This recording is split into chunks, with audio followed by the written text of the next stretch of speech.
சிந்தை கலங்கிட வந்தவர் வாழ்க.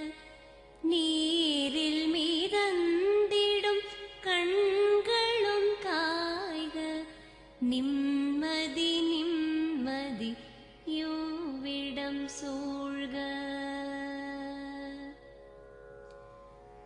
ஜனனமும் பூமியில் புதியது இல்லை. மரணத்தை போலொரு பழையதும் இல்லை. இரண்டும் இல்லாவிடில் இயற்கையும் இல்லை.